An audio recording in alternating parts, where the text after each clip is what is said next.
किसी भी मुल्क की लोकल इकॉनमी पर जब भी बुरा असर पड़ता है उसमें बड़े लोगों का हाथ होता है। आजकल आपने देखा है ख़ास तौर पर अमीर लोगों की शादियों में कि जहां इंडियन डिज़ाइनर्स के ड्रेस यूज़ किए जाते हैं दुल्हा और दुल्हन के लिए। वैसे देखने में या बादियो नज़र में ये नॉर्मल सी चीज़ लगती है, लेकिन ये नॉर्मल है नहीं। वैसे तो हर किसी का हक है, हर शख्स आज़ाद है, वो जो मर्ज़ी पहने, जो उसके पास कैपेसिटी है उसको पहनना चाहिए। लेकिन कहीं कहीं कुछ चीज़ें ऐसी होती हैं जो आपके लिए थोड़ा सा फ़ायदा देती हैं लेकिन बहुत ज़्यादा नुकसान हो जाता है या बहुत ज़्यादा लोगों का नुकसान हो जाता है। और उन्हीं में से एक ये है कि आप इंडियन डिज़ाइनर्स के ड्रेस यूज़ करें अपनी शादियों में और आपके जो लोकल प्रोड्यूसर है, आपका जो लोकल डिज़ाइनर है, वो बेरोज़गार होना शुरू हो जाए। पाकिस्तान में जो शादियों के ड्रेस हैं, दुल्हा हूँ या दुल्हन हूँ, वो कोई गलत डिज़ाइन नहीं होते या वो बुरे डिज़ाइन नहीं होते, वो बहुत ही अच्छे डिज़ाइन हैं। मैं कहता हूँ पाकिस्तान में जो दुल्हा या दुल्हन के ड्रेस हैं वो दुनिया में सबसे अगर अच्छा कोई डिज़ाइन अगर है तो वो पाकिस्तान का होता है। और हमने अपने भी देखे, अपनी एज के लोगों को भी देखा,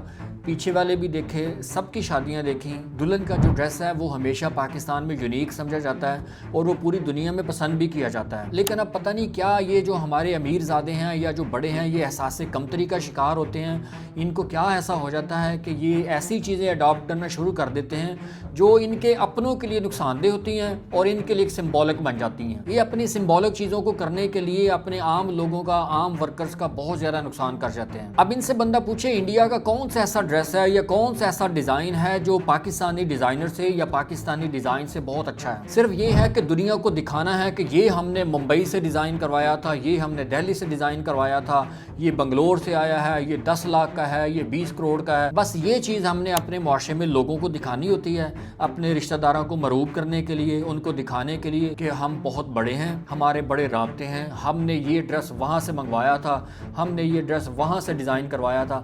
ये सिर्फ और सिर्फ एहसास कमतरी है, इसके अलावा इसकी कोई डेफिनेशन नहीं है। अगर आपको उसी तरह का कोई डिज़ाइन पसंद है तो पाकिस्तानी डिज़ाइनर से कहें कि हमें इससे मिलता जुलता कोई यूनिक सा, कोई अच्छा सा बना के दे, तो आपको बना देंगे। अब AI का दौर है, अब चीज़ें इतनी मुश्किल नहीं है, लेकिन प्रॉब्लम आपकी सिंबॉलिक चीज़ों का है कि आपने मुनफरद दिखना है, आपने यूनिक लगना है और आप पाकिस्तान के बाकी आम लोगों से बड़े हैं और उनसे अच्छे भी हैं और उनसे आप नुमायां नज़र आना चाहते हैं। इसके अलावा आपका कोई शौक़ नहीं है और ना इसके पीछे आपका कोई विजन है। मैं इसको बार बार एहसास कमतरी कहता हूँ कि इस तरह के लोग एहसास कमतरी का शिकार होते हैं जो अपनी छोटी सी खुशी के लिए हज़ारों लोगों को बेरोज़गार करने की कोशिश करते हैं। अब अगर एक बंदे ने इंडियन डिज़ाइनर के ये ड्रेस पहन लिए तो 2 अमीरज़ादे और उठेंगे वो पहनेंगे, फिर 4 और उठेंगे वो पहनेंगे और ये ट्रेंड बनता जाएगा और फिर अपनी मार्केट का लॉस होगा और किसी और की मार्केट चमकना शुरू हो जाएगी। और इससे भी बड़ा प्रॉब्लम ये है कि हमारे मुल्क में इस तरह के इश्यूज़ पर बात कोई नहीं करता। हम तो छोटे लोग हैं, हम छोटे से स्टूडियो में बैठ के बात करते हैं, हमारी बात इतनी सुनी नहीं जाती कि हमें समझा जाता है कि ये को आम आदमी है ऐसे बात कर देता है। लेकिन इस तरह की बात बड़े बड़े प्लेटफॉर्म्स पे होनी चाहिए, लेकिन वो करते नहीं है। वो समझते हैं कि हम बड़ी बड़ी बातें करेंगे तो बड़े लगेंगे, छोटी बात करेंगे तो बड़े नहीं लगेंगे। तो मेरा ख्याल है हर किसी को सोचना चाहिए कि बिला वजह कोई ऐसा अमल ना शुरू कर दिया करें